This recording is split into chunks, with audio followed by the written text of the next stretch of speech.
BJP ने चुनाव की तैयारी तो शुरू कर दी है। मणिपुर से उन्होंने शुरू किया है, हरियाणा अभी चल रहा है, उत्तर प्रदेश भी शुरू हो जाएगा और आने वाले दिनों में देश भर को कम्युनल राइट में और दंगों में उनको अंदर कर देना है, दंगों में उनको समेट देना है पूरे मुल्क को। हम ये चाहते हैं कि नहीं, देश में अमन हो, भाईचारा हो और प्रेम हो। नौकरी वही है कि हथियार थमा दो और किसी धर्म के खिलाफ लड़ा दो, यही तो नौकरी दे रहे हैं। तो इसी को शायद वो नौकरी कह रहे होंगे।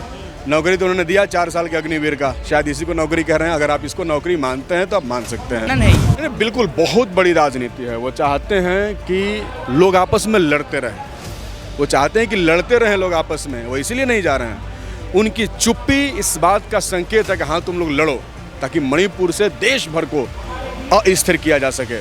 और अस्थिर हो जाएगा देश तो उनके मुद्दे जो हैं प्रभावी हो जाएंगे, नौजवानों के रोजगार के मुद्दे और तमाम मुद्दे खत्म हो जाएंगे। नहीं, ये तो साबित हो चुका है ना कि बेटी बचाओ बेटी पढ़ाओ का नारा इनका जुमला है। ये तो साबित हो चुका है, अब इस पर क्या ही बात करना है। ये तो खत्म हो चुका है, इनकी योजनाओं में दम नहीं है। सब जगह बेटियां कहीं सुरक्षित नहीं है, कहीं बेटियां पढ़ नहीं रही हैं। पढ़ाई तो ऐसे ही ख़त्म कर दिया इन्होंने। नई शिक्षा नीति ला करके ऐसा कर दिया कि बेटी क्या बेटे भी नहीं पढ़ पाएंगे, कोई नहीं पढ़ेगा, इसलिए ये सब चला रहे हैं। तो बीजेपी का तो एक बात है ना कि आप अगर बीजेपी के खिलाफ हैं तो भ्रष्टाचारी हैं, आपके यहाँ ईडी के छापे मारे जाएंगे, आपके यहाँ जो है बहुत तरह की कार्रवाई होगी। और आप अगर बीजेपी के साथ हैं तो फिर कोई दिक्कत नहीं, आप पाक साथ।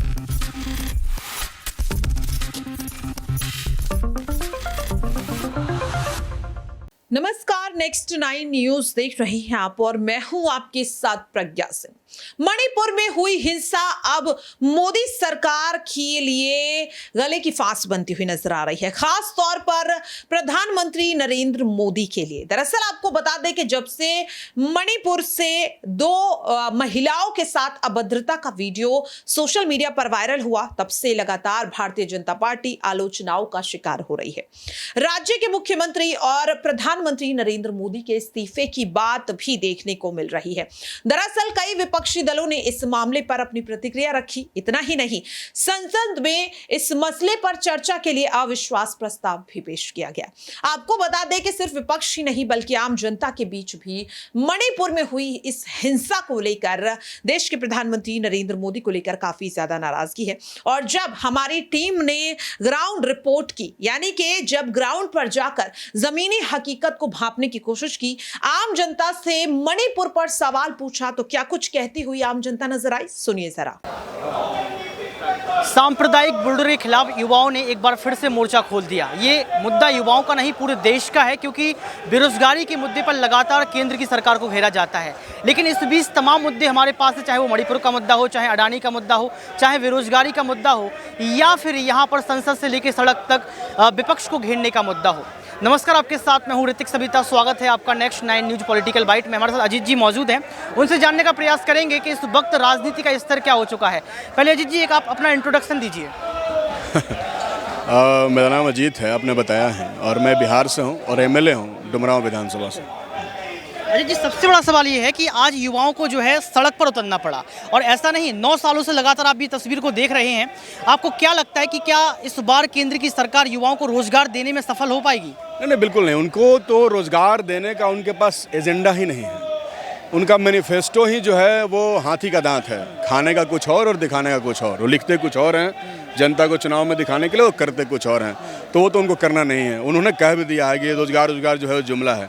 हम तो ये कह रहे हैं कि देश को तोड़ने का प्रयास हो रहा है, नौजवानों को उनके सवालों से बेदखल करने का प्रयास हो रहा है। हम तो इस बात पर टिके हुए हैं कि आज 2024 का चुनाव शुरू हो चुका है देश भर में, तो ऐसे समय में मुद्दा क्या होना चाहिए। तो बीजेपी ने चुनाव की तैयारी तो शुरू कर दी है। मणिपुर से उन्होंने शुरू किया है, हरियाणा अभी चल रहा है, उत्तर प्रदेश भी शुरू हो जाएगा और आने वाले दिनों में देश भर को कम्युनल राइट में और दंगों में उनको अंदर कर देना है, दंगों में उनको समेट देना है पूरे मुल्क को। हम ये चाहते हैं कि नहीं, देश में अमन हो, भाईचारा हो और प्रेम हो। और युवा विधायक हैं और आप युवाओं की बात को समझते हैं, सुनते हैं, आपकी तस्वीरें आती रहती हैं। सबसे बड़ा सवाल मेरा आपसे ये रहेगा कि आज इतने सारे युवा जो है जंतर मंतर की इस धरती पर उतर चुके हैं, क्या विश्वास है इनको कि इस बार जो है केंद्र की सरकार सुनने वाली है? क्योंकि आप उनके साथ समर्थन में हैं, कैसे आप विश्वास दिला पाएंगे, कैसे केंद्र की सरकार से अपने सवालों को आप दाग पाएंगे? यहाँ सब लोग आए हैं केंद्र सरकार को बदलने के लिए, क्योंकि 9 साल जो बदहाल बुरा हाल है देश का, तो अब इनसे कोई उम्मीद देश के नौजवानों को नहीं है। हम तो इसलिए आए हैं ना, हम तो आपसे इसलिए बताया कि हम लोग इसलिए आए हैं कि देश में मुद्दा जो बीजेपी बदलने का कोशिश कर रही है, आज देश के जंतर मंतर से दिल्ली से हम लोग नौजवानों को रिप्रेजेंट करेंगे, बात करेंगे, उनको संबोधित करेंगे और ये कहेंगे कि इनके नफरती मुद्दों का शिकार आपको नहीं बनना है, उससे बचिए। ये आपके दिमाग के साथ खेल रहे हैं। कुकी को मैतेई से लड़ाकर, हिंदू को मुसलमानों को लड़ाकर, तमाम जगहों को जातीय हिंसा, धार्मिक हिंसा और उन्माद में फंसाना चाहते हैं। हम तो इस बात को कहने के लिए जंतर मंतर पे आए हैं कि ये सवाल जो है, नौकरी का सवाल, ये महत्वपूर्ण सवाल है। रोजगार का जो सवाल है वो इंपॉर्टेंट सवाल है। महंगाई का सवाल महत्वपूर्ण सवाल है, जिस पर सदन में बातचीत नहीं हो रहा है। इसलिए हमने यूथ पार्लियामेंट लगाया और यहाँ से हम डिसीजन लेंगे और फैसला करेंगे कि हम जो भी नौजवान है वो जाएगा और मोदी सरकार को ख़त्म करने के लिए वो गांव-गांव में काम करेगा। अभी अमित शाह, नड्डा जो है लगातार मध्य प्रदेश और तमाम जो राज्य विधानसभा चुनाव है वहाँ पहुँच रहे हैं, कह रहे हैं कि नौकरियाँ तो भरपूर हैं। नौकरियाँ कितनी भरपूर है वो तो यहाँ आए हुए लोग भी बता सकते हैं और आप देश भर में घूमेंगे तो लोग बताएंगे। नौकरी वही है कि हथियार थमा दो और किसी धर्म के खिलाफ लड़ा दो, यही तो नौकरी दे रहे हैं। तो इसी को शायद वो नौकरी कह रहे होंगे। नौकरी तो उन्होंने दिया 4 साल के अग्निवीर का, शायद इसी को नौकरी कह रहे हैं। अगर आप इसको नौकरी मानते हैं तो आप मान सकते हैं। 4 साल की नौकरी को तो कोई नौकरी नहीं मान सकता। वो नौकरी नहीं है, वो तो पता नहीं क्या है। 4 साल की क्या नौकरी होती है? भरी जवानी में रिटायर कर देने की योजना सरकार की चल रही है और वो इसको नौकरी कह रहे हैं। तो ये बिल्कुल ही फर्जी बात है उनकी।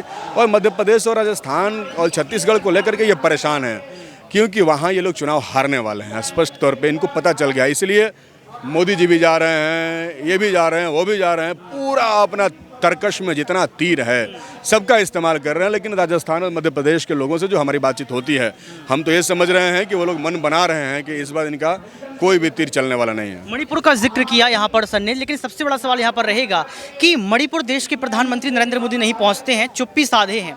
क्या इसके पीछे भी कोई राजनीति है? क्या लोकतांत्रिक मूल्यों का हनन है ये? बिल्कुल बहुत बड़ी राजनीति है। वो चाहते हैं कि लोग आपस में लड़ते रहें, वो चाहते हैं कि लड़ते रहें लोग आपस में, वो इसीलिए नहीं जा रहे हैं। उनकी चुप्पी इस बात का संकेत है कि हाँ तुम लोग लड़ो, ताकि मणिपुर से देश भर को अस्थिर किया जा सके। और अस्थिर हो जाएगा देश तो उनके मुद्दे जो हैं प्रभावी हो जाएंगे, नौजवानों के रोजगार के मुद्दे और तमाम मुद्दे खत्म हो जाएंगे। अभी लगातार विपक्षी तरफ से सवाल खड़ा किया जा रहा है, बेटी बचाओ बेटी पढ़ाओ का नारा दिया है, इसके बावजूद भी जिस तरीके से बंगाल का आपने वीडियो देखा, आपने यहाँ पर जो है मणिपुर का वीडियो देखा, निर्वस्त्र महिलाओं को कर दिया गया। क्या इस पर भी राजनीति करने के बाद बीजेपी सरकार 2024 में जो है चुनाव जीत पाएगी? क्योंकि अभी भी देखा जाए तो तमाम सर्वे यही कह रहे हैं कि 2024 में भी मोदी की सरकार बनने वाली है। नहीं, ये तो साबित हो चुका है ना कि बेटी बचाओ बेटी पढ़ाओ का नारा इनका जुमला है। ये तो साबित हो चुका है, अब इस पर क्या ही बात करना है। ये तो खत्म हो चुका है, इनकी योजनाओं में दम नहीं है। सब जगह बेटियां कहीं सुरक्षित नहीं है, कहीं बेटियां पढ़ नहीं रही हैं। पढ़ाई तो ऐसे ही ख़त्म कर दिया इन्होंने। नई शिक्षा नीति ला करके ऐसा कर दिया कि बेटी क्या बेटे भी नहीं पढ़ पाएंगे, कोई नहीं पढ़ेगा। इसलिए ये सब कोई मुद्दा नहीं है, बल्कि ये देश को गुमराह करने का कोशिश कर रहे हैं, उसके खिलाफ हम लोग को लड़ना है। ये मेरा थोड़ा सा सवाल ये रहेगा गठबंधन को लेके कि अभी 26 विपक्ष की पार्टियां जो है इकट्ठी हुई हैं, अलायंस हुआ। क्या आपको लगता है कि गठबंधन वर्सेस इंडिया वर्सेस एनडीए की जो लड़ाई होने वाली है उसमें कौन जीतता हुआ आपको नजर आ रहा है? हाँ भाई, तो बीजेपी को ही पता है कि इंडिया जीत रहा है, इसीलिए तो वो परेशान है, हैरान परेशान है। इसीलिए देख रहे हैं ना कि जब इंडिया बनने लगा तो महाराष्ट्र में उन्होंने अपनी चाल चली, बिहार में चलने का प्रयास किया और कई सारे जगहों पर, लेकिन हम लोग तो बिहार में उनका प्रयास जो है सफल नहीं होने दिया।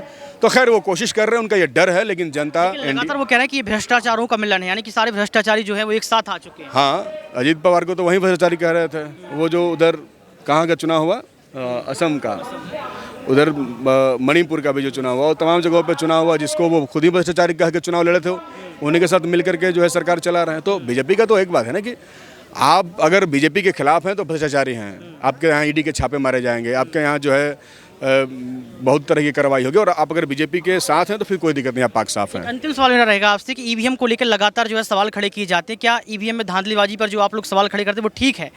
नहीं, देखिए, हम लोग तो स्पष्ट कह रहे हैं कि अगर ईवीएम में गड़बड़ी है तो उसको जांच किया जाए और जांच करके उस पर कार्रवाई होनी चाहिए। ईवीएम भी एक मशीन है, तो मशीन तो कभी भी गलती कर सकता है, इसमें क्या डाउट हो सकता है, इसलिए चुनाव फ्रेश होना चाहिए। Thank you. तो आप देखा यहाँ पर कहीं ना कहीं ये सवाल आज भी खड़े किए जा रहे हैं लोकतंत्र को लेकर कि अगर लोकतंत्र को बचाना तो सबसे पहले केंद्र की सरकार को ये समझना पड़ेगा कि ज़मीनी स्तर के मुद्दों पर काम करना है। और जंतर मंतर पर ये तस्वीर आपने देखी, यहाँ पर आपने लोगों को सुनते हुए देखा, विधायक को आपने सुना, उनका यही कहना साफ तौर पर है कि हम राजनीति की जो दास्तान है उसको विशुद्ध नहीं होने देंगे, लोकतांत्रिक मूल्यों का हनन नहीं होने देंगे। अब देखना ये पड़ेगा कि कैसे जो है महिलाओं को यहाँ पर उनको जो है उनके लिए केंद्र की सरकार काम करती है। और सबसे बड़ा सवाल, क्या केंद्र केंद्र की सरकार इस बार रोजगार देगी। देखा आपने किस तरह से साफ तौर पर कहा जा रहा है कि अगर प्रधानमंत्री अपनी जिम्मेदारियों को नहीं संभाल सकते तो वो अपनी कुर्सी से हट जाए, वो अपने पद को छोड़ दें, वो इस्तीफा दे दें। आपको क्या लगता है जो आम जनता मांग करती हुई नजर आ रही है, क्या वो वाजिब है? अपनी राय कमेंट बॉक्स में जरूर शेयर करें और बाकी ऐसी खबरों के लिए आप सभी देखते रहिए नेक्स्ट 9 न्यूज। नमस्कार।